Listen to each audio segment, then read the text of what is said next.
Bom, pessoal, bom dia a todos e todas e todos. A gente está começando, então, o nosso terceiro dia, né, de evento sobre Thompson, né, um historiador para os nossos dias. É um evento que se dedica a comemorar, né, os 100 anos do historiador e as suas contribuições, né? Bom, meu nome é Daniele Jardim, eu estou aqui com a tarefa de mediar o debate de hoje em nome do Observatório da História da Classe Trabalhadora, o grupo de estudo e pesquisa que organiza, né, esse evento. No dia de hoje, teremos agora de manhã, né, a mesa História Social do Trabalho, com o professor Paulo Terra e o professor Paulo Fontes. Às 14h30, teremos uma mesa sobre educação e cultura, com a Alexandra Schuller, da UF, Kênia Miranda, da UF também. E à noite, né, teremos uma conferência de encerramento com o professor Carlos Eliades, da Universidade Autônoma Metropolitana do México. Bom, pessoal, então, bom dia para todo mundo, que comecemos os nossos trabalhos e que seja um bom dia para todo mundo, né? Quem vai começar a nossa explanação é o professor Paulo Terra. A gente sabe, vocês estão vendo que a gente está em dobradinha hoje, assim como estávamos na terça-feira, né? Tivemos Flávia e Flávio, Gomes e Gomes, agora a gente tem Paulo e Paulo, né? Quem começa então é o professor Paulo Terra, professor de História da UF, que tem se dedicado, né, a estudar a história do trabalho, a história do Rio de Janeiro, a história dos transportes, e que faz parte também do Observatório da História da Classe Trabalhadora e do Núcleo de Estudos Interdisciplinar de Estudos em Marx e Marxismo, né, UNIEP, que congrega pesquisadores da UF e de outras universidades também, de forma bastante interdisciplinar e tal. Bom, pessoal, então vou dar a voz aqui para o professor Paulo. Espero que seja um ótimo debate para a gente. Então, bom dia a todas as pessoas, é um enorme prazer estar aqui, né? Eu quero também agradecer os meus companheiros de organização, o Marco, a Kênia, o Marcelo. Tem sido bastante prazeroso, né, ouvir as palestras e também tem sido um aprendizado bem grande, né? É claro que quem está na organização fica feliz quando o evento acaba, né, porque o trabalho também é longo. Em várias falas, né, durante as mesas, ao longo desses 2 dias, né, diversas pessoas fizeram um processo de relembrar quando leram pela primeira vez Thompson, né? O Brian Palmer mencionou, o Marcelo mencionou, a Adelaide mencionou, né? E eu tentei fazer esse processo de consultar a minha memória de quando foi a primeira vez. E foi num curso sobre Thompson, oferecido pelo Sidney Chalub lá na minha graduação na Unicamp. E foi uma coisa que me arrebatou, né, enfim, que trouxe uma luz, né, enfim, um enorme interesse. E eu me lembro também que na minha primeira seleção dentro da academia, que foi uma seleção para bolsista de iniciação científica, a pergunta era qual livro até aquele momento tinha mais me interessado, e eu falei Costumes em Comum, né? Então eu fico feliz com esse evento, que eu fiquei lembrando daquele rapaz que não tinha cabelo branco lá atrás, né, que ficou totalmente tocado por Thompson, e eu acho que o interesse nunca diminuiu, ele só aumentou, né? Existem diversos balanços historiográficos que apontam a importância que a obra de Thompson, do historiador inglês E.P. Thompson, teve para a renovação dos estudos sobre a história social do trabalho feita no Brasil a partir da década de 70 e principalmente na década de 80. Marcelo Matos, meu companheiro aqui, né, aponta que a perspectiva de classe proposta por Thompson permitia romper com visões sobre a anomia ou a fragilidade da classe operária no Brasil. Nesse sentido, ganhou primazia a obra em 3 volumes, o Brian estava comentando, né, que, enfim, no caso do Brasil, em 3 volumes, Formação da Classe Operária Inglesa, publicado em português pela primeira vez em 1987. O prefácio desse livro talvez tenha se tornado um dos prefácios mais citados da historiografia do trabalho no Brasil. E o Brian também mencionou, né, como muitas pessoas às vezes param no prefácio e não continuam a ler o livro. Apesar de ter sido lançado no mesmo ano no Brasil, Senhores e Caçadores, A Origem da Lei Negra, publicado pela primeira vez em 1987, em 75 na Inglaterra e no Brasil em 87, demorou um pouco mais a ganhar a atenção dos historiadores e historiadoras no Brasil. Embora já abordado em trabalhos anteriores, a questão da lei e dos direitos foi mais desenvolvida justamente nessa obra. Como apontou Benito Schmidt, as pesquisas históricas sobre o trabalho no Brasil, dedicadas à temática da lei e dos direitos, só se acumulou e veio a público mais intensamente nos primeiros anos do século XXI. O objetivo da minha fala é justamente analisar de que maneira a historiografia social do trabalho produzida no Brasil nos anos 2000, a partir dos anos 2000, mobilizou a perspectiva de Thompson sobre a lei e os direitos. Embora a influência inicial tenha sido maior na investigação sobre os trabalhadores escravizados no século XIX e sobre os trabalhadores no pós-1930, eu pretendo enfocar aqui as pesquisas sobre os trabalhadores livres no final do século XIX e no início do século XX. Assim, eu busco tratar sobre o tema a partir da importância que a obra de Thompson teve para a minha própria pesquisa, que nos últimos anos tem se voltado cada vez mais sobre a relação entre os sentidos da lei e do trabalho. A relação entre os sentidos da lei e do trabalho, né? Na apresentação de hoje, eu proponho, inicialmente, apresentar brevemente alguns pontos do texto Senhores e Caçadores. Prometo não cansar, porque a gente teve excelente palestra do Maurício ontem, mas nem todo mundo estava aqui, destacando a parte mais mobilizada pelos estudos brasileiros. Posteriormente, eu trago de que maneira a perspectiva de Thompson sobre a lei e os direitos foi mobilizada na historiografia do trabalho, focada principalmente, como eu já disse, na experiência dos escravizados e nos trabalhadores pós-30. Exploro com mais vagar, no entanto, a influência de Thompson na minha pesquisa e de outros historiadores e historiadoras sobre a relação dos trabalhadores livres no final do século XIX. Alexandre Fox indicou que as elaborações de Thompson sobre os direitos já apareciam em obras anteriores a Senhores e Caçadores, como A Formação da Classe Operária, publicada em 1963 na Inglaterra.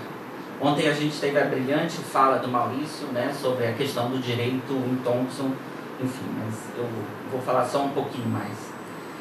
Nesse livro, né, Thompson aborda, por exemplo, como em um cenário de perda de direitos, no caso da formação, né, de direitos tradicionais, foi com base nesses direitos que se articularam um discurso de condenação à perda de status e à opressão a que são submetidos. Esta perda de direitos está presente nos cercamentos, no que diz respeito aos trabalhadores rurais, na suplantação das noções de preço e salários justos pela concorrência do mercado, no que diz respeito aos artesãos, e na derrubada dos estatutos elisabetanos que regulavam os ofícios à tecelagem, ligados à tecelagem. Foi, contudo, em Senhores e Caçadores que o autor inglês desenvolveu mais detidamente a temática da lei e do direito. Publicado inicialmente em 1975, trata-se, segundo o próprio Thompson, de um experimento historiográfico, suscitado pela iniciativa coletiva de escrever um livro sobre a história social do crime no século XVIII inglês.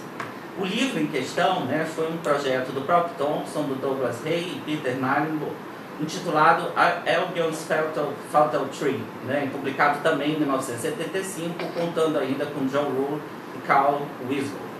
Em Senhores e Caçadores, o autor lançou-se ao desafio de analisar as origens da lei negra. Seguindo a sua perspectiva da história vista de baixo, o seu interesse se voltou para os humildes moradores da floresta. Através de evidências contemporâneas superficiais, ele afirmou que seguiu as linhas que ligavam esses moradores ao poder. Indicou que, em certo sentido, as fontes o obrigaram a encarar a sociedade inglesa do período a partir de baixo. A referida lei, criada em 1723 na Inglaterra, previa pena capital para as infrações como ferimento, caça ou roubo de veados ou gamos, bem como para a pesca ou a caça clandestina de lebres, coelhos e peixes. Segundo Thompson, além de da lei previa diversos delitos que poderiam ser punidos com a pena capital, e esse número varia, ela foi esboçada de modo tão vago que se converteu em terreno prolífico para decisões judiciais cada vez mais abrangentes, bem como ainda estipulava dispositivos que possibilitavam o aceleramento do processo.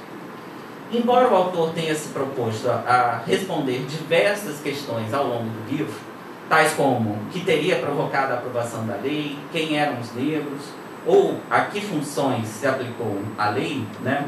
A parte mais citada da obra é o componente específico do último capítulo intitulado Consequências e Conclusões, que mais especificamente o item, o domínio da lei, como Maurício comentou ontem. Prometo, enfim, não cansar muito vocês tratando desse item, porque provavelmente todo mundo já leu diversas vezes. Contudo, é importante pontuar o debate que o autor se insere. Sua crítica se volta principalmente ao que ele chama de uma tradição marxista mais antiga, citando ele, para a qual a lei é, também citando, nitidamente um instrumento de classe, da classe dominante de fato. Ela define e defende pretensões desses dominantes aos recursos e à força do trabalho. Nessa perspectiva, também citando, o domínio da lei é apenas uma outra máscara do domínio de uma classe. No estilo narrativo que lhe é peculiar e foi bastante comentado também aqui em outras mesas, indaga Thompson: por que gastei esses anos tentando descobrir algo que em sua estrutura essencial poderia ser reconhecido sem nenhuma investigação? A sua intervenção no debate foi exatamente nesse sentido, ao apontar que a lei era de fato um instrumento da dominação de classe, mas não só isso. O autor expôs que existia uma diferença entre o poder arbitrário e o domínio da lei. Segundo ele, a condição prévia essencial para a eficácia da lei em sua função ideológica é a de que mostre uma independência frente à manipulação flagrante e pareça ser justa. A lei, pelo seu caráter igualitário e universal, não poderia ser de uso exclusivo das classes dominantes, e a utilização dela pelos dominados foi um dos fatores que aponta o seu caráter complexo e contraditório. Ao mesmo tempo em que ela podia disfarçar as verdadeiras realidades do poder, podia também refrear esse poder e conter seus excessos. Sendo assim, a lei deveria ser entendida no contexto das relações sociais e não era meramente um instrumento de dominação de classe, uma imposição externa. O fato de os dominados não descartarem a retórica ideológica da lei como hipocrisia fez com que ela se tornasse um foro autêntico onde se travavam certos tipos de conflitos de classe. Sendo assim, a lei negra estava atrelada aos interesses dos proprietários, especialmente os da oligarquia Whig, que encontrou nela um meio de legitimar suas propriedades e seu Estado. Mas Thompson adverte: o que muitas vezes estava em questão não era a propriedade defendida pela lei contra a não propriedade. Eram outras definições dos direitos de propriedade. Para o proprietário de terras, o fechamento de terras comunais. Para o trabalhador rural, os direitos comunais. Para os funcionários das florestas, terrenos preservados. Para os servos. Para os habitantes da floresta, o direito de apanhar torrões de grama. A perspectiva de Thompson da história vista de baixo impactou de forma contundente a historiografia social do trabalho produzida no Brasil e levou a muitos pesquisadores a utilizarem as fontes judiciais como forma de acessar a voz e o universo dos dominados. Contudo, o interesse por debater efetivamente a lei e também os meandros da justiça foi posterior, como eu já disse, tendo se desenvolvido mais efetivamente nos anos 2000. No caso dos estudos sobre a história do trabalho no país, a atenção esteve primeiramente voltada para o pós-1930, tendo em vista que esse é considerado não só o momento da ampliação da legislação trabalhista, com a consolidação da Justiça do Trabalho, a consolidação das leis trabalhistas em 1943 e por conta da Justiça do Trabalho, que foi aprovada em 1934 e instituída em 1941. Em movimento semelhante ao exposto por Thompson, em relação ao posicionamento de uma certa tradição marxista, a legislação trabalhista e a Justiça do Trabalho também eram entendidas unicamente como fatores de domesticação e enfraquecimento da ação dos trabalhadores. Kazumi Munakata, em texto sobre a legislação trabalhista, publicado em 1981, indicou, e eu cito: sob o império da CLT, os trabalhadores assistiram à proliferação incontrolável e incessante de conselhos, órgãos e até ministérios, por exemplo, da Previdência Social, que lhes são totalmente exteriores, mas que falam por eles, agem por eles e que, portanto, os controlam e os dominam. A CLT é, pois, o signo dessa derrota dos trabalhadores. A partir do final da década de 80, atrelada a mudanças no contexto brasileiro e também a expansão da utilização da obra de Thompson no país, a compreensão das leis e os seus significados para os diversos atores envolvidos ganhou importância. A Maria Célia Paoli, por exemplo, em trabalho de 1988, afirma que por mais que o Estado tenha buscado harmonizar as relações de trabalho e controlar os sindicatos através dos regulamentos que estabeleciam limites nas relações entre empregados e patrões, essas medidas representaram também que o poder público adentrava o espaço privado das fábricas e restringia o arbítrio dos empregadores. Em clara inspiração thompsoniana, a Paoli aponta que a legislação, ao invés de significar necessariamente a derrota dos trabalhadores, tornou-se um novo cenário para a luta entre grupos e classes sociais. Um ponto comum entre alguns dos estudos sobre o pós-30, que se desenvolveram principalmente no século XXI, como indicou Sidney Chalub e Fernando Teixeira, é o questionamento da imagem tradicional de populismo, que apontava a instituição da justiça do trabalho, o corporativismo sindical e a legislação social e trabalhista apenas como espaços de imposição de dominação de classe, para submeter os trabalhadores de modo absoluto a estruturas de dominação das quais o próprio Estado tornava-se fiador. A legislação, a aplicação dos direitos de trabalho e a justiça passaram a ser vistas por alguns autores como um campo de força comum, em que diferentes autores se movimentavam.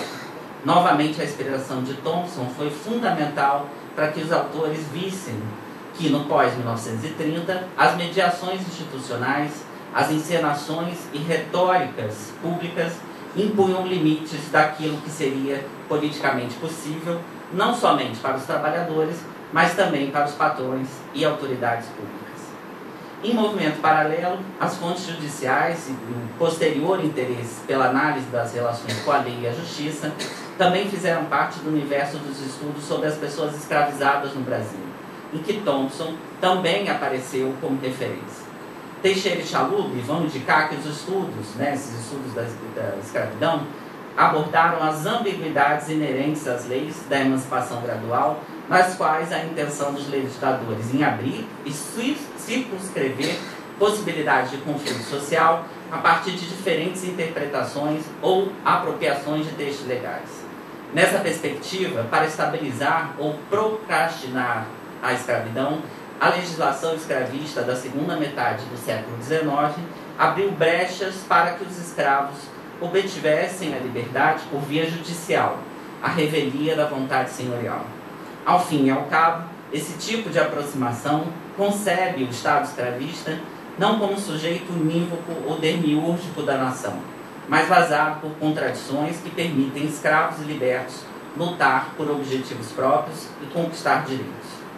É possível perceber assim que a mobilização das interpretações de Thompson sobre a lei e os direitos foi fundamental para a renovação da historiografia do trabalho produzida no Brasil.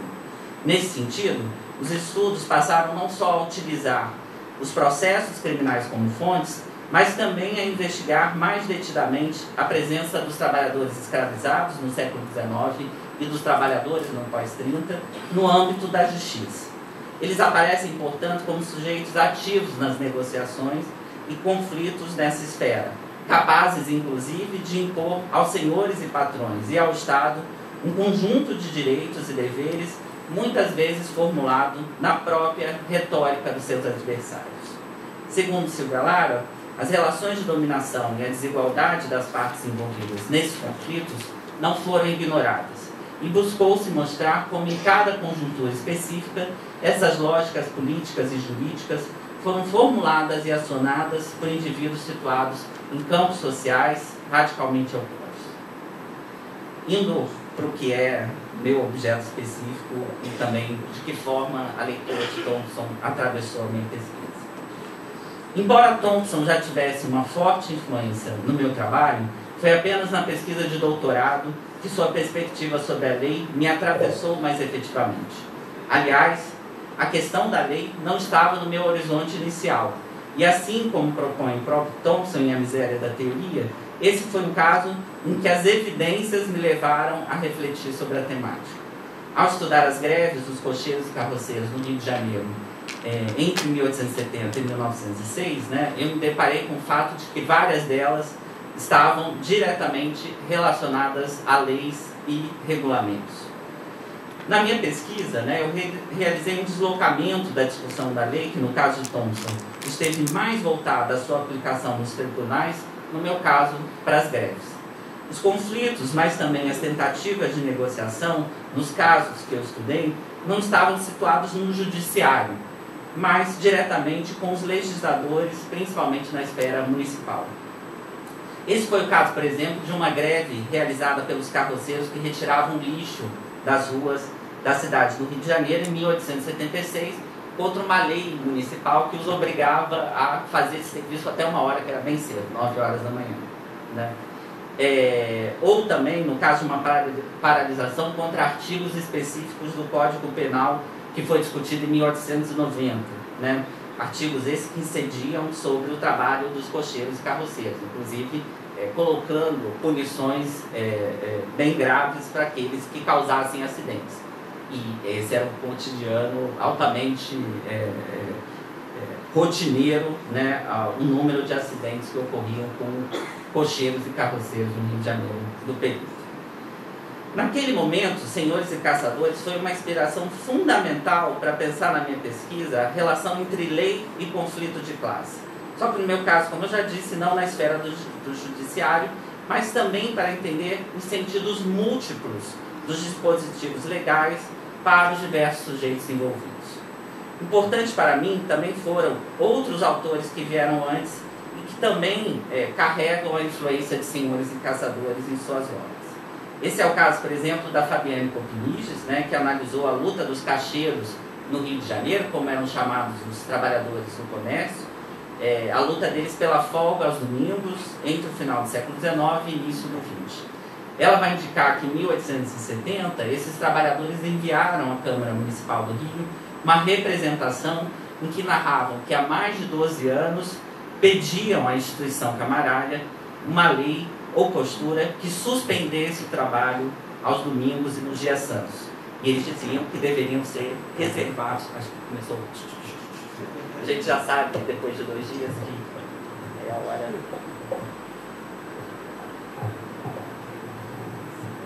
Não vai parecer que eu estou fazendo um beatbox aqui. Não tenho talento para tanto. Queria eu. Então eles mandam essa petição de 1870, dizem que há 12 anos estão pedindo uma lei, uma postura para o fechamento do comércio no domingo, e a alegação deles naquele período era de que eles deveriam reservar esse dia para ir à igreja, enfim, para rezar e tal. Popiniges vai indicar como os caixeiros apelavam para os poderes públicos para que as suas noites e seus domingos fossem direitos legalmente garantidos, e não apenas frutos de acordos individuais com os patrões que poderiam ser rompidos em situações de conflito. Senhores e Caçadores também vai inspirar a investigação dos processos do Arquivo da Justiça Federal referentes à Primeira República, que permitiu Gleide Sabina Ribeiro vislumbrar que a população recorria à justiça com auxílio de advogados para expressar aquilo que julgava ter direito. E muitas vezes esses direitos não eram tradicionais. Estavam sim ligados a novas realidades da cidade e do país, partiam de concepções diferenciadas que esses indivíduos foram tendo do que lhes era devido em troca do que davam ao Estado. Entre os mais variados temas presentes nesse processo, Ribeiro vai verificar trabalhadores lutando pelos seus direitos muito antes da consolidação das leis trabalhistas como eu já mencionei, aprovada em 1943. Um exemplo que ela cita foi um processo no Supremo Tribunal Federal, aberto em 1918, por alguns puxadores de carrinhos de mão, para garantir o direito de liberdade ao exercício da profissão que estava sendo ameaçado devido às multas e constantes apreensões dos veículos. Os argumentos apresentados baseavam-se nos direitos e nas liberdades dos indivíduos. Não, mas acho que eu planejei direitinho. Se eu não planejei, você me dá um soquinho, não tem problema. Para garantir o direito de liberdade ao exercício da profissão que estava sendo ameaçado devido às multas e às constantes apreensões de veículos. Os argumentos apresentados baseavam-se nos direitos e nas liberdades dos indivíduos vistos como classe, como direito ao trabalho, né, e a suprir a própria subsistência. Dessa forma, os direitos trabalhistas, assim como outros, foram sendo paulatinamente conquistados pela população que lutava pelo que entendia ser seu direito e prosseguiu a luta pela cidadania que nada tinha em negativo. Depois da minha pesquisa de doutorado, publicada como livro em 2013, várias outras também exploraram a relação dos trabalhadores livres com a lei e também influenciados por Thompson. A gente tem aqui Dilson, né? E tem a Flávia Fernandes, que eu vou comentar um pouquinho mais. A Flávia, né, no seu doutorado defendido em 2017, analisou as medidas de controle de natureza municipal e policial, sobretudo, né, entre o século XIX e início do XX, sobre o serviço doméstico no Rio de Janeiro. Ao contrário dos caixeiros que demandavam a existência da lei, no caso do serviço doméstico não foi não partiu dos próprios trabalhadores. Inspirada por Thompson em sua formulação de que as leis constituem-se em instrumento de dominação, ao mesmo tempo que impõem as ações daqueles que operam a dominação de classe, impõe restrições às ações daqueles que operam a dominação de classe, Fernandes indicou que é provável que esse tenha sido um dos fatores que determinou o fracasso desses regulamentos para a prestação de serviços domésticos, visto que, em muitos contextos, os patrões não aderiram às determinações das leis promulgadas, apesar da propalada necessidade da regulamentação tão evidentemente expressa na imprensa do período. Além disso, ela indica que a elaboração e a implantação de mecanismos de normatização das relações de trabalho compreendem dissensos e conflitos de interesses entre os grupos envolvidos. Assim, apesar de terem sido impostos pelos poderes públicos, os regulamentos favoreceram a criação de espaços de lutas dos trabalhadores. Como já mencionei, Thompson havia sido fundamental para as transformações da historiografia do trabalho no que diz respeito à análise das relações entre trabalhadores e as leis, no caso dos escravizados e depois também no caso do contexto pós-1930. Já os atores que eu apresentei nessa parte, né, entre os quais eu também me incluo, vão pontuar que mesmo antes da legislação trabalhista, os trabalhadores livres, mas também os escravizados, mas esses textos estão geralmente ligados aos trabalhadores livres, se articulavam em torno das medidas, tais como leis, principalmente municipais, e regulamentos municipais, que tentavam controlar suas ocupações e iam aos poderes públicos para que suas demandas se tornassem direitos. Requerimentos, petições, processos judiciais e até mesmo greves aparecem como arsenais, né, utilizados pelos trabalhadores no fórum de conflitos de classes que pode ser entendida a lei. Essas obras também têm como ponto em comum tratarem a Câmara Municipal como instância privilegiada da atuação dos trabalhadores. Isso tem relação com o fato de que antes da aprovação da legislação trabalhista na esfera federal, né, que ocorre a partir do final da década de 1910, era a esfera municipal a principal responsável por legislar sobre o trabalho. Embora voltadas para a temática da história social do trabalho, ao tratarem da relação dos trabalhadores com as leis e os poderes públicos, esses estudos acabaram dialogando, impactando em uma importante vertente historiográfica no Brasil, que tem se voltado justamente para a análise do desenvolvimento da cidadania no Brasil. diante de uma perspectiva que colocava a maior parte da população, e os trabalhadores em particular, como passivos diante de um processo visto unicamente ocorrendo de cima para baixo, e tendo o Estado ocupado um papel central, as interações da população com as leis, que as investigações mencionadas aqui demonstram, né, vão indicar justamente uma participação ativa da população, no caso dos trabalhadores, nos assuntos da cidade. Os estudos expõem ainda que a população muitas vezes era propositiva e não somente reativa, permitindo repensar a nossa formação da cidadania como sendo unicamente de cima para baixo, além da caracterização da população como bestializada. A gente pode conversar mais sobre isso depois, porque eu acho que tem bastante variação nesse debate. Se estamos nesse evento, né, celebrando 100 anos do nascimento de Thompson, é importante, mais uma vez, evidenciar a relevância que seu pensamento teve para a transformação da história social do trabalho produzida no Brasil. E eu tratei aqui mais especificamente das suas interpretações sobre o domínio da lei. Se em primeiro momento os estudos estiveram atrelados principalmente à análise dos trabalhadores escravizados e dos trabalhadores no pós-30, outras investigações têm explorado os trabalhadores livres, principalmente entre o final do século XIX e início dos XX.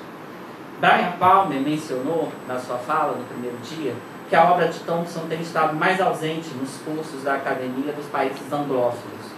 E, quando Thompson é mencionado, geralmente é pela chave da falta, né? Então, falta uma perspectiva atlântica, falta uma perspectiva sobre o racismo, falta uma perspectiva do feminismo.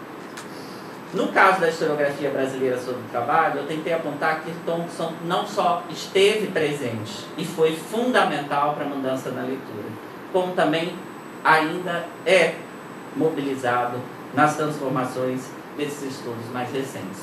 Muito obrigado.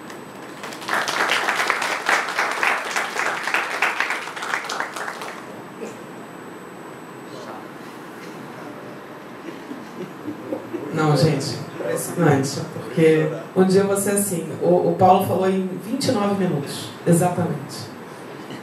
Um pouquinho antes de fazer 30, ele terminou a fala. Eu não precisei nem avisar. Bom, pessoal, seguindo aqui a nossa programação, agora teremos a explanação do professor Paulo Fontes, professor da UFRJ, né, de História da UFRJ, coordenador do Laboratório de Estudos de História e de História dos Mundos do Trabalho. Tem se dedicado, né, a estudar a história do Brasil, da América Latina, a história global do trabalho, tendo como temas aí o sindicalismo, os movimentos sociais, a cultura operária e industrialização e desindustrialização. Bom, então vamos para a segunda fala, que será muito boa também.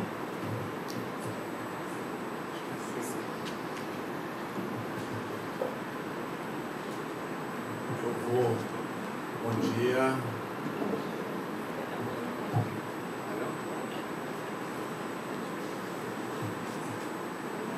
Bom dia, Daniele. Bom dia, Paulo. Bom dia a todos os presentes. Eu já vou roubar um minuto que ele sobrou do Paulo e mais alguns outros. Então, já aviso de cara. Bem, eu vou ler aqui para tentar roubar o mínimo possível do tempo, tá? Em primeiro lugar, eu gostaria de agradecer o convite do IEP Marx, do Observatório de História da Classe Trabalhadora, em particular os colegas Paulo Terra, companheiro de mesa, e de várias, essa mesa dos Paulos tem sido repetida em vários locais, né? E o Marcelo Badaró, ali atrás, que me fizeram o convite. Uma honra e uma grande satisfação estar aqui de novo na UF, com vários colegas, e poder celebrar e refletir sobre a obra e influência do E.P. Thompson nos dias de hoje. Bem, quando o Paulo me ligou, convidando, eu aceitei o convite logo de cara, né? Afinal, estava sendo chamado para a celebração dos 100 anos do Thompson, então me senti honrado, feliz, claro. Mas eu confesso que eu logo me arrependi, né? Porque eu pensei, puxa, o que eu vou falar de novo nesse encontro? Né? Já se disse, se escreveu tanto sobre as conexões e a importância do Thompson para a história do trabalho no Brasil. Eu mesmo já, vários presentes aqui escrevendo várias coisas, eu mesmo já escrevi algumas coisas. Pensei, eu vou chover no molhado, vou repetir coisas que eu falo há muito tempo, em sala de aula vai ser um mico.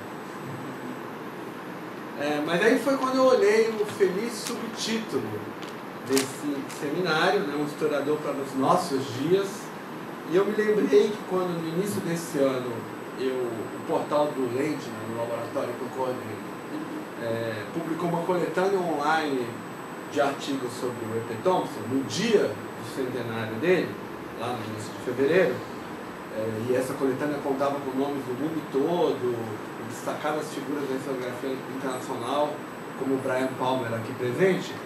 Muitas pessoas me cumprimentaram pela iniciativa, muitas pessoas de fora destacaram a peculiaridade de uma iniciativa como essa surgir no Brasil, né? Aliás, esse seminário aqui também é uma demonstração da ainda vitalidade e ressonância do Thompson para uma parte importante da historiografia brasileira. Mas os colegas britânicos, em particular, pareceram um pouco enciumados, um pouco desolados, em dizer que no próprio país do Thompson ele parecia pouco lembrado.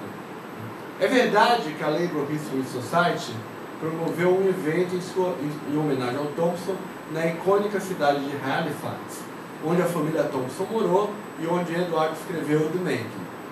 Mas pouco ou quase nada além disso aconteceu para relembrar o centenário do historiador, que chegou a ser uma das figuras mais conhecidas do Reino Unido nos anos 80. Quando me foi sugerido publicar as contribuições em inglês desse dossiê do Lente, né, esse dossiê que eu organizei, um colega inglês me desencorajou, dizendo que seria muito difícil encontrar uma editora que topasse. Aí ele me disse: ninguém mais lê Thompson aqui. Então, lembrei-me dessa história, em fevereiro, e resolvi pensar como historiador que redefiniu nossa visão sobre a emergência da sociedade industrial poderia ser o historiador dos nossos dias e nos ajudar a pensar no declínio, ou pelo menos o imaginário de um suposto declínio desse próprio mundo industrial. Como o pensamento, métodos e os insights historiográficos de Thompson poderiam ajudar um historiador como eu, cada vez mais interessado numa agenda de reflexão sobre os impactos da chamada desindustrialização na vida social e política. Assim, decidi trazer para cá algumas reflexões ainda um pouco incipientes, mas que espero possam suscitar algum debate sobre essa discussão da desindustrialização. Então a gente passa aí do século XIX e da virada do XX para agora, né? Então eu vou começar com um pouco de ego-história. Tá? Durante a minha infância e pré-adolescência, nos anos 70 e início dos 80, os principais passeios familiares dominicais, eu sou de São Paulo, tá? Só para alertar os nativos. É óbvio quando eu abro a boca, mas enfim, é bom ressaltar. Os principais passeios familiares dominicais eram as visitas a parentes e amigos nas periferias e na região metropolitana de São Paulo, Guarulhos e São Miguel Paulista. Guarulhos e São Miguel Paulista eram os destinos mais comuns, mas também íamos com alguma frequência à região do ABC Paulista, onde meu pai tinha alguns amigos e parentes distantes. Alguns eram metalúrgicos, mas todos eram migrantes nordestinos como meu pai. Íamos todos na Brasília Verde, que junto com a família arrumada, papai gostava de mostrar. Frequentemente íamos almoçar em algum restaurante da então famosa Rota do Frango com Polenta. Eu lembro bem de que quando íamos para São Bernardo do Campo, logo no início da rodovia Anchieta, me chamava a atenção uma grande construção meio exótica, emulando pirâmides e com muros pintados com figuras egípcias, com destaque para uma suposta Cleópatra. Era o motel Faraós. Mais adiante na estrada ficavam visíveis enormes galpões industriais. Meu pai, com um orgulho nacional desenvolvimentista, típico dos trabalhadores da sua geração, sempre apontava para uma delas e dizia: aquela é a Ford. Um pouco depois, ao percorrer uma muralha quase interminável, ele completava: essa é a Volkswagen, onde fazem essa Brasília. É a maior fábrica do Brasil. Anos depois, quando eu me tornei um educador sindical e um historiador interessado nas questões do trabalho, percorri por conta própria várias vezes aquele caminho. Cheguei a visitar as fábricas da Ford e da Volkswagen. Acho que eu jamais imaginei que em 2019 a Ford seria fechada, demolida, e que hoje apenas 1/3 das instalações da Volkswagen sejam efetivamente utilizadas na produção de automóveis. Os restantes 2/3 ficam às moscas e praticamente só são utilizados para a Volksrun, uma mini maratona que anualmente percorre o interior da fábrica.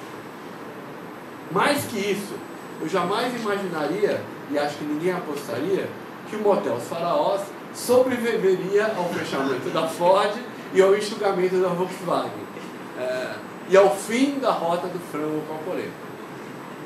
O Faraós continua lá, firme e forte com suas imagens de Cleópatras e hieróglifos. Apesar de parecer ter um certo tom saudosista, essa pequena história pessoal tem o principal intuito de ilustrar e de estimular algumas reflexões iniciais de como o fenômeno que tem sido chamado, não sem controvérsia, de desindustrialização, tem afetado os mundos do trabalho, o presente e o futuro da própria história social do trabalho. A indústria forjou o mundo como conhecemos nos últimos 2 séculos. Como sabemos, a onda de industrialização iniciada no século XVIII e desenvolvida na Europa e no resto do mundo nos séculos XIX e XX está fundamentalmente associada a um amplo processo de configuração do capitalismo, de reestruturação das formas de produção e de reorganização das sociedades e da ordem mundial, sendo entrelaçada e articulada com diversos processos definidores da chamada modernidade, como o colonialismo, as guerras, a democracia, a luta de classes, entre vários outros. Mola mestra do desenvolvimento capitalista durante o século XIX e XX, as fábricas geraram temor e admiração. Foram símbolos das potencialidades humanas, mas também da exploração e sofrimento. Moinhos satânicos para uns, a redenção da humanidade para outros. Em nenhum país do mundo, ao longo desse período, a maioria das pessoas trabalhou em grandes fábricas. Mas foi a existência desse mundo industrial que, em enorme medida, estruturou a vida urbana, a infraestrutura, o setor de energia, os transportes, os serviços, e mesmo a burocracia estatal. E, portanto, o emprego de trabalhadores e trabalhadoras ao redor do mundo. Como sabemos hoje, com os debates sobre o antropoceno, essa era industrial impactou de forma decisiva o meio ambiente e o clima do planeta, tendo gerado, inclusive, supostamente uma nova era geológica. A indústria também colaborou fundamentalmente para construir um imaginário sobre a contemporaneidade. Em grande medida, as ciências sociais desenvolveram-se nos séculos XIX e XX para compreender o universo das fábricas e da sociedade construída no seu entorno. Durante décadas, industrialização foi sinônimo de progresso, desenvolvimento e modernidade. Era assim um objetivo perseguido por diferentes regimes políticos ao redor do globo, incluindo e frequentemente, sobretudo, lideranças nacionais desenvolvimentistas, socialistas e pós-coloniais.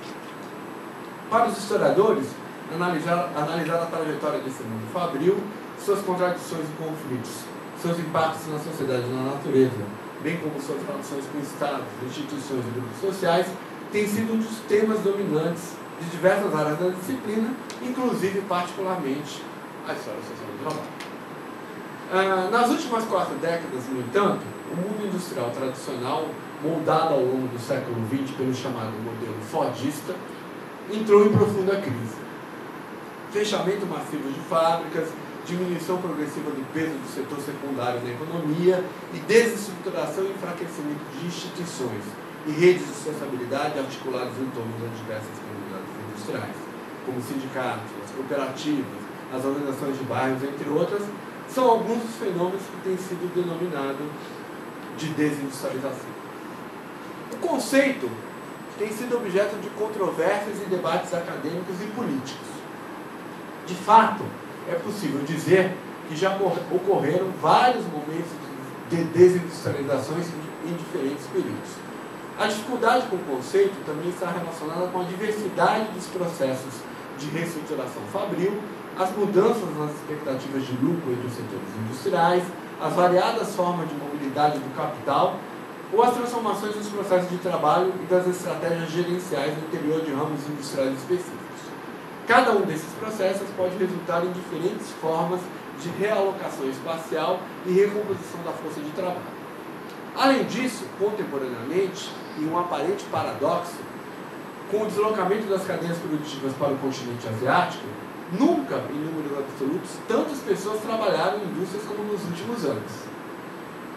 Numa escala global, e frequentemente, mesmo no nível nacional, processos de desindustrialização e reindustrialização caminham conectados.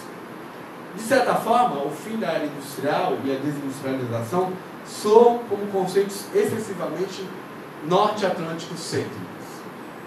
E, embora pareçam cair como uma luva para o caso brasileiro, precisam ser relativizados e provavelmente sempre colocados entre aspas, como a gente está falando disso.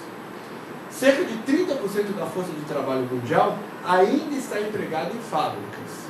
São 8% nos Estados Unidos, cerca de 12% no Brasil, já foram quase 30% no final dos anos 70, mas são 43% na China. O mundo industrial continua a existir, mas mudou de endereço e de forma. A fábrica, portanto, ainda define muito do nosso mundo, como nos lembra o historiador do trabalho estadunidense Joshua Freeman, no seu magnífico livro Mastodontes, a história da fábrica e a construção do mundo moderno. No entanto, quando falamos em desindustrialização, muitos de nós não estamos pensando apenas no fechamento de fábricas e na diminuição do emprego industrial, muito menos no conceito sociológico e econômico, que a partir de uma descrição pode ser invocado como uma explicação, é uma citação do Thompson. Mas principalmente, possivelmente, de forma mais eloquente para o nosso debate aqui, na perda do poder cultural e político do mundo fabril e dos trabalhadores e suas organizações. Também estamos falando de como esses processos têm impactado as relações de gênero e, em vários casos, reacendido velhas e criado novas divisões étnicas e raciais. Além disso, também estamos pensando em como a memória e trajetórias específicas de industrialização e desindustrialização têm influenciado sociedades e localidades marcadas pelo passado industrial. Em que pese a sua importância, a desindustrialização ainda é pouco estudada pelos historiadores, apesar de algumas iniciativas em nível internacional. No Brasil, uma visão economicista domina a pesquisa sobre o tema, negligenciando fortemente a análise dos processos históricos e a ação dos sujeitos sociais. E vocês vão concordar comigo certamente que desindustrialização é um tema importante demais para ser deixado na mão dos economistas. Em nível internacional, vem se forjando uma área de estudos específica de análise dos processos de desindustrialização.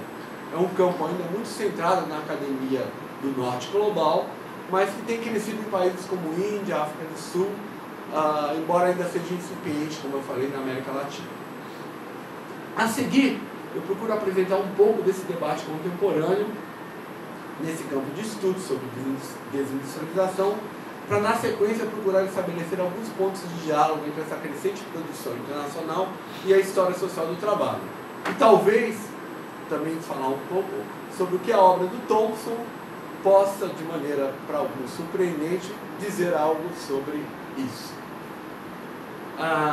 O termo desindustrialização começou a ganhar popularidade no final dos anos 1970, quando passou a ser utilizado por pesquisadores, sindicalistas e ativistas contra o fechamento de plantas industriais em países da Europa Ocidental e da América do Norte. Nos Estados Unidos, ele ganhou reconhecimento acadêmico com o livro The Deindustrialization of America, dos economistas Barry Bluestone e Benedict Harrison. Ligados aos movimentos sociais, esses economistas enfatizaram a desindustrialização como um conflito entre capital e comunidades. Em outros países, o termo desindustrialização era frequentemente usado pela esquerda como uma crítica ao imperialismo, geralmente o estadunidense. De qualquer forma, essa primeira onda de estudos sobre o tema focava fortemente tanto nos processos econômicos que levavam ao fechamento das indústrias em determinadas regiões, quanto nos movimentos sociais de resistência a esses fechamentos. A publicação em 2003 da coletânea Beyond the Ruins, The Meanings of Deindustrialization, organizada pelo historiador do trabalho Jefferson Colwell e pelo urbanista Joseph Heathcote, significou uma guinada histórica e sociológica dos estudos de desindustrialização. Os autores do livro lembravam que a mobilidade do capital e o fechamento de plantas industriais não eram exatamente uma novidade no capitalismo. A desindustrialização de uma cidade pode ser a industrialização de outra. Mas reconhecia uma mudança de patamar nesse processo. Nesse sentido, a desindustrialização deveria ser vista como parte fundamental das transformações históricas do capitalismo, sendo um dos tripés fundamentais dos processos de financiarização e do que se convencionou chamar de neoliberalismo. Portanto, deveria ser estudada como um processo social e histórico, para além de dados quantitativos da transformação do emprego, mas como uma mudança no próprio tecido social. Novamente aqui, o conceito deveria ser tratado com a cautela que os historiadores sociais nas últimas décadas passaram a tratar generalizações e abstrações. O mesmo cuidado com o qual lidamos com termos como industrialização, urbanização e revolução industrial deve ser aplicado à desindustrialização, para além dos limites descritivos do conceito, como já observei acima. Dessa forma, nessa perspectiva, torna-se fundamental perceber como os trabalhadores e trabalhadoras experienciam e experienciaram esses processos. E, em geral, esse declínio da ordem industrial é sentido como a dissolução da sua sociedade, da sua cultura e dos seus modos de vida. Mas é importante fazer isso sem, no entanto, cair na tentação de uma ideia de vitimização e de uma inócua nostalgia da chaminé, como esses autores chamam. Várias análises sobre os impactos da desindustrialização em comunidades específicas têm mostrado a centralidade da memória e de um orgulho comum de um passado fabril, certamente idealizado, mas carregado de sentido, não apenas para os antigos trabalhadores e trabalhadoras, mas também para as novas gerações. Sherry Lee Lincoln, professora de estudos culturais na Georgetown University, denominou esse fenômeno de meia-vida da desindustrialização, indicando como as consequências da desindustrialização, assim como uma espécie de radioatividade, um mundo zumbi, permanecem por muito tempo após o fechamento, demolição ou novos usos das minas, fábricas e usinas. Então, mesmo gerações que não viveram diretamente a experiência industrial, não trabalharam em fábricas, não foram trabalhadores industriais, em várias dessas comunidades elas vivem um efeito disso por vários anos. E esses estudos podem nos ajudar, por exemplo, a compreender aspectos absolutamente centrais da política contemporânea, como a ascensão da extrema-direita. Pode nos ajudar a entender um pouco mais porque antigas comunidades historicamente identificadas como bastiões socialistas ou comunistas, como em países como França ou Itália, sejam hoje núcleos do voto fascista. Ou porque o Rust Belt estadunidense, base do New Deal rooseveltiano, tenha se convertido em uma das fortalezas do trumpismo. Aliás, essa mesma região também é o centro de uma epidemia de opioides há muitos anos. Ou por que não, talvez nos ajude a aprender um pouco mais no nosso caso, como os antigos metalúrgicos paulistanos e seus filhos, agora convertidos em empreendedores do Uber, passaram a votar na extrema-direita.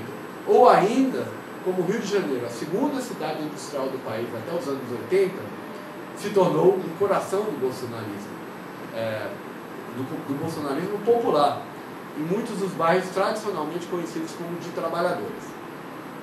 Aliás, falando nas grandes cidades brasileiras, talvez possamos pensar que se o metodismo, como nos lembra Thompson, foi a religião da Revolução Industrial Inglesa, talvez fosse possível conjecturar que em alguns lugares, como o Brasil, o neopentecostalismo poderia ser a religião da desindustrialização.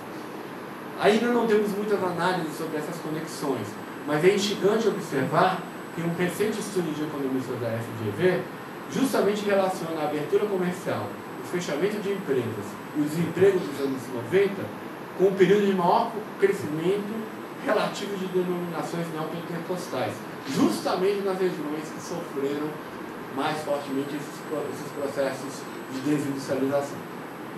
A Baixada Fluminense é um exemplo eloquaz disso, para ficar no lugar aqui mais próximo. Em linha parecida, vários trabalhos têm mostrado como os processos de desindustrialização têm impactado as relações de gênero, étnico-raciais, e, em particular, no caso europeu, o debate sobre imigração. Hill Bynum e outros sociólogos e antropólogos analisaram como, no caso do norte inglês, por exemplo, filhos e netos homens de antigos mineiros e trabalhadores fabris têm grande repulsa e muitas vezes se recusam a trabalhar no setor de telemarketing, lojas ou centros de distribuição de mercadorias. Vários desses centros, inclusive, em antigos galpões industriais onde seus pais e avós trabalhavam. Porque eles consideram esses empregos precários e indignos, frequentemente associados ao trabalho feminino e de imigrantes. Mesmo em países como a Índia, a historiadora do trabalho Chitra Joshi, ao analisar os mundos do trabalho perdidos, que é o nome do livro dela, esse mundo do trabalho perdido com o declínio do trabalho industrial em antigos centros têxteis como Kanpur e Mumbai, observa que as imagens de decadência e decrepitude das fábricas são antropomorfizadas nos corpos dos ex-trabalhadores, em particular dos homens, vistos como velhos, ultrapassados e antiquados. Tradicionais sensos de dignidade e masculinidade são abalados e geram intensos conflitos, em particular com mulheres e crianças, com surtos de alcoolismo e de violência física. Diversos outros estudos também destacam os sentidos de perda e nostalgia no imaginário dos antigos trabalhadores industriais. A antropóloga Catherine Dudley, ao estudar processos semelhantes, notou como os metalúrgicos estadunidenses percebiam o fechamento das plantas industriais automobilísticas como um verdadeiro ritual de degradação de status. As lembranças dos locais de trabalho e um certo orgulho pela performance nas linhas de produção eram recorrentes nas memórias de vários deles.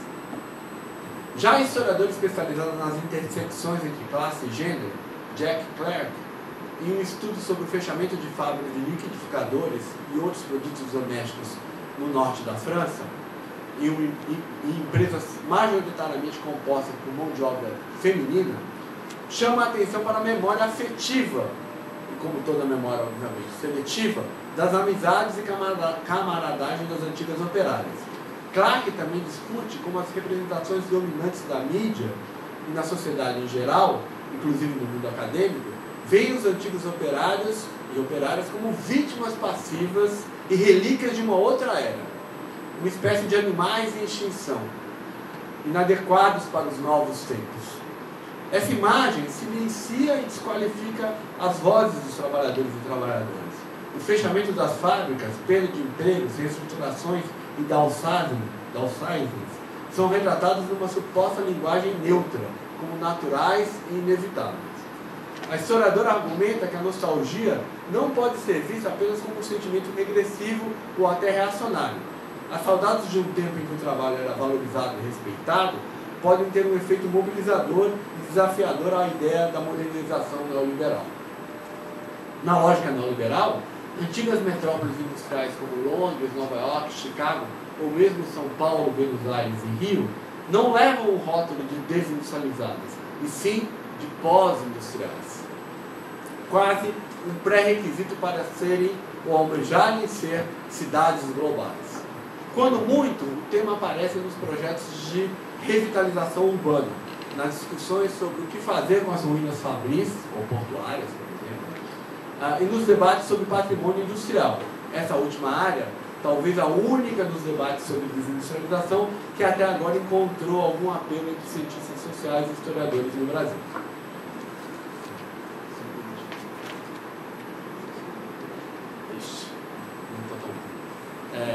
Essa desindustrialização ocultada remete a um processo de invisibilização do trabalho e dos próprios trabalhadores e trabalhadoras. Tema absolutamente fundamental para nós, historiadores do trabalho, então é óbvio que é fundamental para nós. O uso de invisibilização aqui não significa um desaparecimento total ou um lamento saudosista. mas a constatação da marginalização, ocultação e desqualificação dos trabalhadores e trabalhadoras no discurso midiático, acadêmico e político em geral. Apesar de presente em variadas formas em todos os espaços dos processos sociais, o trabalho e os trabalhadores, e certamente a classe trabalhadora, aparecem cada vez menos no espaço de debate público. De toda forma, se o século XX, como afirma o sociólogo sueco Göran Terborg, foi a era da classe trabalhadora, porque, como diz ele, abre aspas, pela primeira vez as pessoas que trabalham e que não têm propriedade tornaram-se uma força política fundamental em escala global, fecha aspas, no século XXI, a identidade e reconhecimento público dos trabalhadores parecem estar em claro declínio. Para o historiador do movimento sindical das décadas de 1950, 60 e 70, como eu, chama muito a atenção ver a diminuição do uso de termos trabalhadores, sindicatos ou classe trabalhadora no léxico e no vocabulário político. O uso do termo operário, não apenas para se referir a trabalhador industrial, mas para o trabalhador braçal em geral, como era relativamente comum em décadas passadas, caiu em desuso quase que completamente. Claro que os termos, e obviamente os termos vinculados ao mundo do trabalho, não sumiram, mas convivem ou são substituídos por expressões como empreendedores, precarizados, pejotizados, etc. Na política, a ideia de um voto da classe trabalhadora parece completamente anacrônica para muitos. Quebrou-se, assim, uma relação historicamente construída entre mundo industrial e cidadania política dos de baixo. O declínio do trabalho fabril e do imaginário do seu entorno tem significado um apagamento cultural não apenas dos operários industriais, mas de todos os trabalhadores e trabalhadoras. Antes mesmo dos cientistas sociais, economistas e historiadores, a literatura e o cinema têm sido campos férteis que perceberam esses processos. O olhar crítico de Philip Roth em Pastoral Americana, o saudosismo conservador e moralista de J.D. Vance em Era Uma Vez um Sonho, na literatura americana, as reflexões filosóficas e psicológicas sobre as memórias pessoais das relações familiares entre filhos intelectuais e pais operários nas obras de autores franceses como Didier Ribon, ou na atual Prêmio Nobel de Literatura Annie Ernaux, ou mesmo em romances brasileiros como os de Luiz Mufato ou da obra recente memorialística de José Bortolucci, todos de uma forma geral estão lidando com esse não lugar do mundo industrial no tempo contemporâneo. Então a literatura tem prestado muita atenção para isso, né? E como isso tem afetado a classe trabalhadora, a política e a cultura e o tecido social como um todo. No cinema, o tema é ainda mais difundido.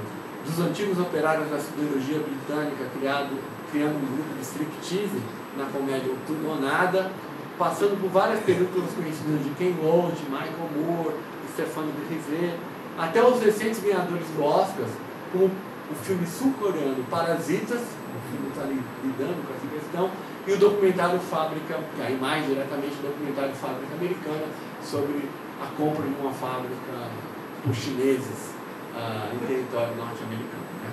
Então há uma extensa e interessantíssima produção cinematográfica global sobre essas questões.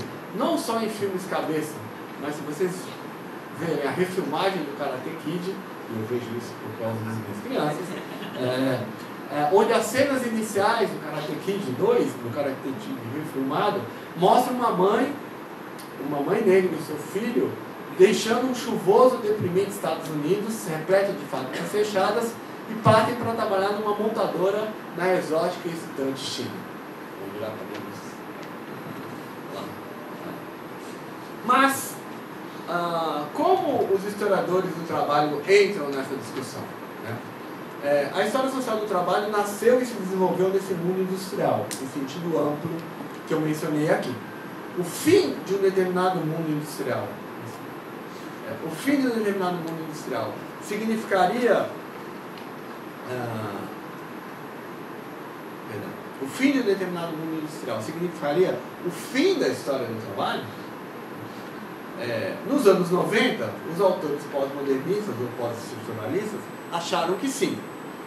Parafraseando Francis Fukuyama, vivíamos o fim da história social. Certamente da história do trabalho, que para alguns, inclusive, jamais deveria sequer ter existido.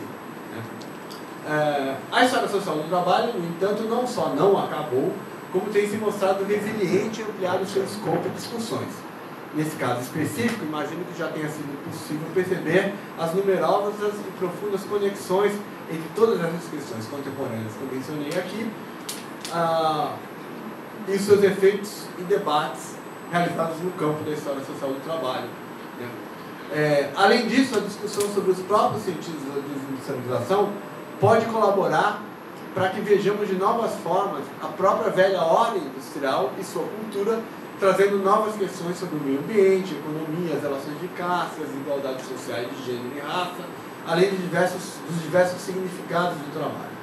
Todas as questões que têm sido objeto de intenso interesse na história do trabalho nos últimos anos. De fato, se considerarmos a história social do trabalho, se considerarmos a história social do trabalho brasileira nos últimos anos, mas eu creio que essa observação vale para a história do trabalho em muitos outros lugares, um aspecto fundamental que chama a atenção para a sua renovação, diversificação e sofisticação é justamente uma compreensão ampliada do nosso próprio objeto de estudo, que obviamente reconhece a importância do trabalho dos trabalhadores industriais em estrito senso, mas vai muito além. Amplitude que foi captada de maneira muito feliz no próprio nome da nossa associação, que obviamente inspirada no Hobsbawm, denominou-se Mundos do Trabalho, no plural e em toda a sua pluralidade.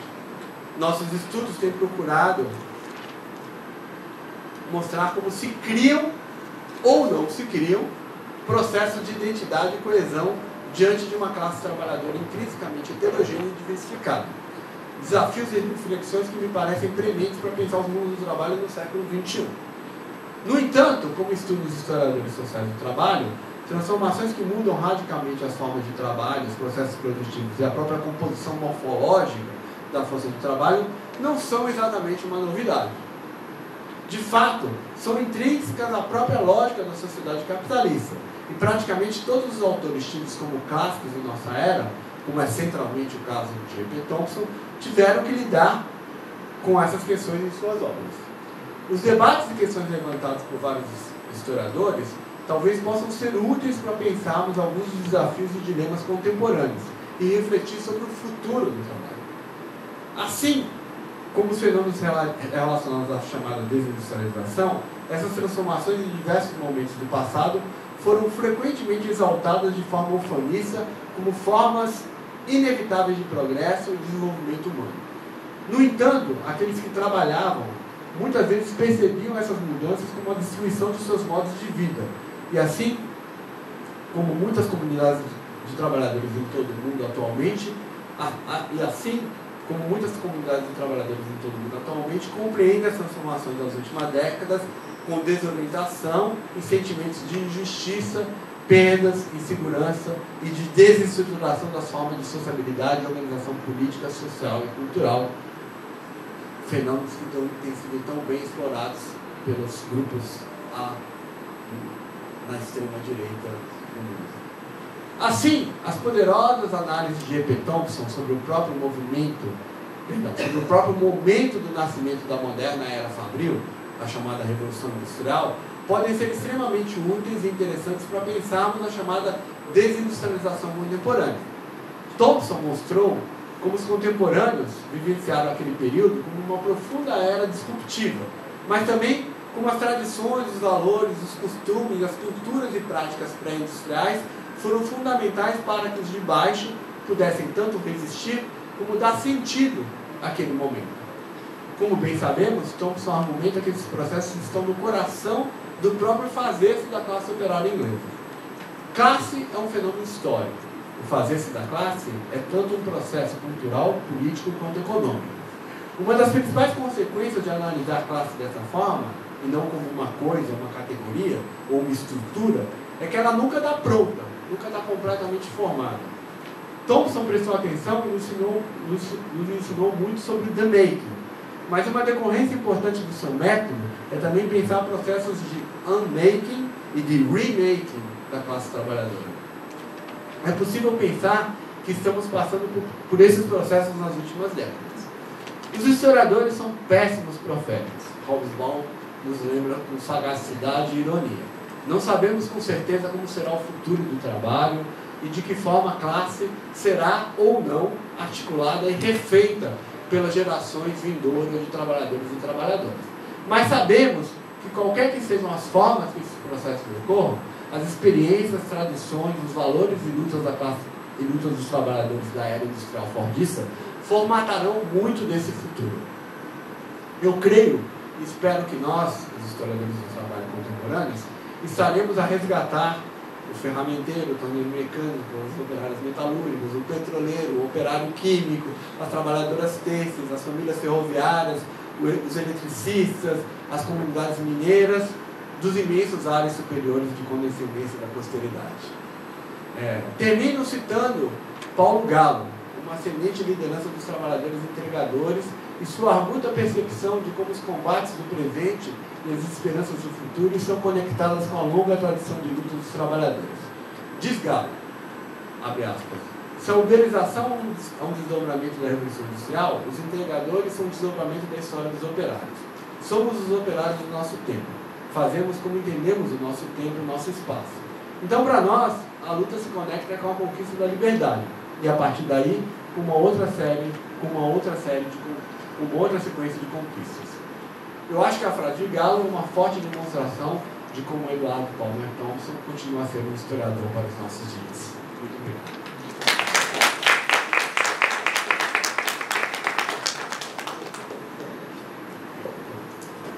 Bom, pessoal, primeiro agradecer, né, os dois Paulos, acho que foi ótimas explanações, trouxeram muitas reflexões legais para a gente. Pessoal, chegamos naquele momento de considerações, perguntas, e aí eu queria que está nesse lugar de encorajar a plateia, perder o seu medo, a sua vergonha, e vir aqui debater com a gente. Marco levantou a mão. Aí, pessoal, só porque a gente está gravando, a gente vai pedir para quem quiser fazer pergunta, vir aqui na frente. Eu sei que vários de vocês estavam aqui nos outros dias, já sabem como que está o esquema. Bom dia, pessoal. Queria primeiro agradecer a exposição dos Paulos, as exposições dos Paulos. Eu tenho uma pergunta por Paulo e uma pergunta para cada Paulo. Primeiro, Paulo Terra, você falou, focou a discussão sobre direito nos senhores e caçadores, e eu fiquei pensando que os senhores e caçadores é uma discussão de uma lei específica no século XVIII. E depois, no Costumes em Comum, o Thompson vai tentar fazer um olhar mais geral do século XVIII, uma interpretação mais geral. E nessa interpretação, ele dá muita ênfase para a noção de campo de força, né? Dois polos que se chocam ali e tal. E ele diz que nesse campo de força do século XVIII, a rebelião plebeia, né? O que ele chama do campo plebeu, do polo plebeu, ele é capaz de expressar o seu ressentimento. Ele diz que nesse campo de força a hegemonia da gente é marcada em grande medida pelo teatro da lei, teatro da dominação, de modo geral, em que a lei tem um papel importante, e ele diz que contra essa hegemonia e esse teatro, a multidão, a plebe, constrói um contra-teatro, que é capaz de expressar ressentimentos, críticas, buscar lutar por direitos, mas não é capaz de gerar uma rebelião aberta. E a gente sabe que as sociedades capitalistas, depois do século XVIII, cada vez mais a lei foi tendo um papel mais importante na organização das relações sociais. Então, vou tentar te provocar um pouco para falar um pouco sobre essa relação entre a crescente importância da lei como ferramenta de dominação e a dificuldade também dos trabalhadores construírem rebeliões abertas, apontarem mobilizações que apontam para a ultrapassagem desse campo de força marcado pela lei. E para o Paulo Fontes, fiquei pensando muito nesse final que você falou sobre a questão do Paulo, né? do outro Paulo, né? O Galo, mais um, sobre os protestos que vão surgindo, as formas de resistência que vão surgindo nesse protesto, transformação do modo de vida e reinvenções de modo de vida. E eu fiquei pensando muito no primeiro volume da formação, né? Que é quando o Thompson pega o primeiro momento assim, de agudização da desarticulação daquele modo de vida anterior pela industrialização. E aí quando ele vai falar dos protestos, ele vai depois, né, também no segundo, os ludistas primeiro, a radicalização das turmas, ainda no final do século XVIII. Então, quer dizer, um conjunto de um repertório, se a gente quiser, um repertório de protestos que passa muito por fora também dos espaços da lei. Né? E à medida em que a industrialização se afirma e as relações industriais passam a ser mais centrais na dinâmica de classe, os protestos e a mobilização operária passam também a ser mais pautada pela lei, com cartismo, etc. Então, também se a gente poderia pensar um pouco nesse momento atual, como que essa relação pode se refazer em termos de desindustrialização, recurso à lei, formas de protesto, um pouco nessa... talvez uma analogia. Enfim.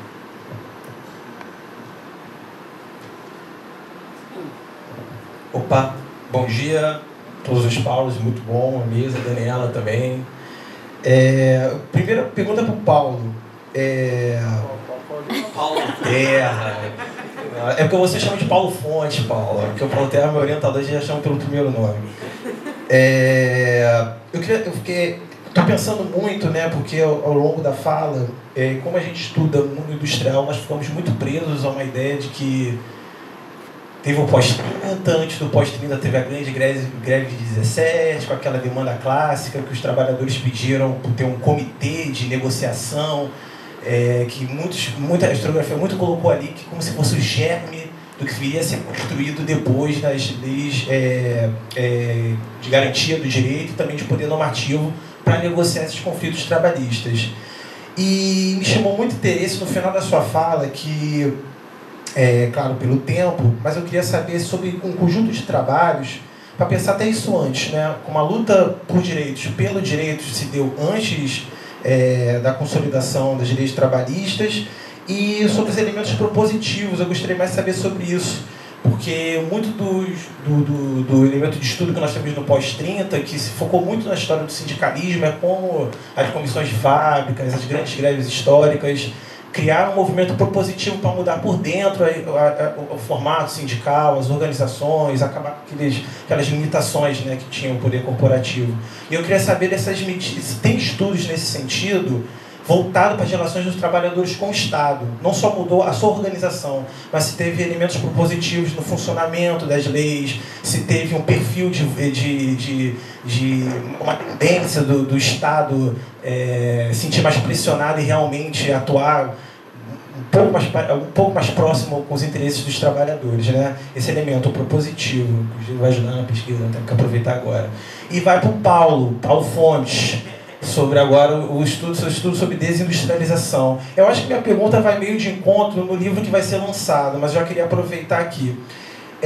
Me chamou muita atenção como é necessário ir além do debate economicista, porque a desindustrialização afeta o tecido social muito fortemente. E mais impactante é como você coloca como isso está sendo canalizado pela extrema-direita no mundo.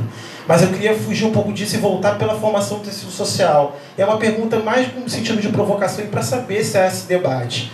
Eu queria saber se no mundo industrial, exemplos que a gente trata como específicos, por exemplo, a fábrica Bangu, a fábrica que você estudou, a nitroquímica, o ABC, se eram mais casos específicos por reunir uma vila operária, uma comunidade em torno, ou se isso realmente foi um traço muito mais marcante na industrialização. Ou seja, teve mais operário morando perto da fábrica ou longe. Mais uma ideia para desenvolver um assunto nesse sentido. Muito obrigado.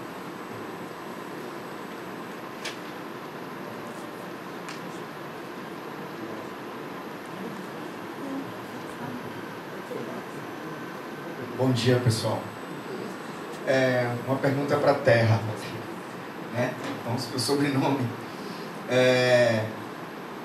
Paulo, em Senhores e Caçadores, você foi elencando algumas historiografias, história social do trabalho, história da escravidão e tal, e como elas de alguma forma acionaram o debate sobre leis e direitos através de Senhores e Caçadores. E aí você levantou alguns aspectos, por exemplo, sobre sua obra, né? Que os cocheiros terminaram indo para uma batalha grevista, que na época era uma ilegalidade, era um ato absolutamente, digamos, contra a ordem ou não estabelecido dentro do âmbito do Estado brasileiro, naquela conjuntura, naquele contexto e tal. E aí depois você dá alguns exemplos de alguns historiadores que falaram de trabalhadores que peticionaram lei, que foram até lá peticionar lei, peticionar decretos, e que usaram, e que atuaram no âmbito do parlamento, né? Não propriamente no âmbito da justiça, mas algumas vezes no âmbito do Estado, da Câmara Municipal e tal. Bom, é um pensamento meu sobre a obra dos Senhores e Caçadores, e aí eu vou vincular um pouco a isso que você comentou sobre esses historiadores. Senhores e Caçadores é muito citado pela conclusão, né, sobre o domínio da lei, que inclusive é uma conclusão em 3 partes, né, que é gente, as pessoas, né, e o domínio da lei. São 3 momentos na conclusão. Assim como a formação da classe operária também é muito lembrada pelo seu prefácio, livro 1, né? Mas analisando Senhores e Caçadores é uma obra em que os trabalhadores rurais, os sem terra, os médios proprietários de terra e etc., frente à lei negra, eles agiram não através da petição de lei ou não através de um debate parlamentar, judicial, para se contrapor à lei negra, né? Pelo contrário, Thompson fala que, assim como a lei de 1835 aqui no Brasil, de enforcamento dos escravizados, ela passou quase incólume de debate público, os trabalhadores não reagiram, os stories não reagiram, ela foi meio que aprovada em um silêncio, que ele, inclusive, tem dificuldade de ter acesso a fontes e tal. A reação dos trabalhadores, e pequena fidalguia, médios trabalhadores, camponeses sem terra, foi ação clandestina, violenta, criminosa, foi contrapor a lei através da pintura da cara de negro e matar os servos na floresta, atacar os servos na floresta. Cada vez mais que a lei endurecia para preservar os servos, para preservar os veados, para preservar os campos florestais da realeza, os trabalhadores não iam endurecendo pelo debate do direito, eles iam endurecendo pelas ações clandestinas, ilegais, criminosas e criminais. Pronto, aí chego na minha leitura sobre Senhores e Caçadores, né? Senhores e Caçadores é um texto que parece, a conclusão, é mais um debate político de Thompson do que propriamente uma conclusão sobre o texto que ele faz. Na conclusão, ele coloca o direito como uma esfera de disputa bem ampla, bem direta mesmo, mas durante o texto, os trabalhadores de 1719 a 1724, que é quando ele fala da ação dos Whigs de Walpole agindo para criar as leis cada vez mais duras, o cara quebra um galho da floresta, da árvore da floresta real de Windsor, o cara é enforcado. Então, são 4 anos em que os camponeses são derrotados pela lei, né? E não conseguem reagir por dentro da própria debate da lei. E, bom, é uma interpretação que eu faço, como Senhores e Caçadores tem sido muito lembrado por uma perspectiva de que a lei é uma esfera da disputa, mas o livro em si mostra uma ação não legal dos trabalhadores, dos pobres, contra a lei.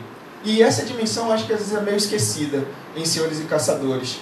É um comentário, e por favor fique livre para, inclusive, discordar da minha interpretação sobre o texto, mas me parece às vezes Senhores e Caçadores ser reivindicado para falar de peticionar a lei, peticionar...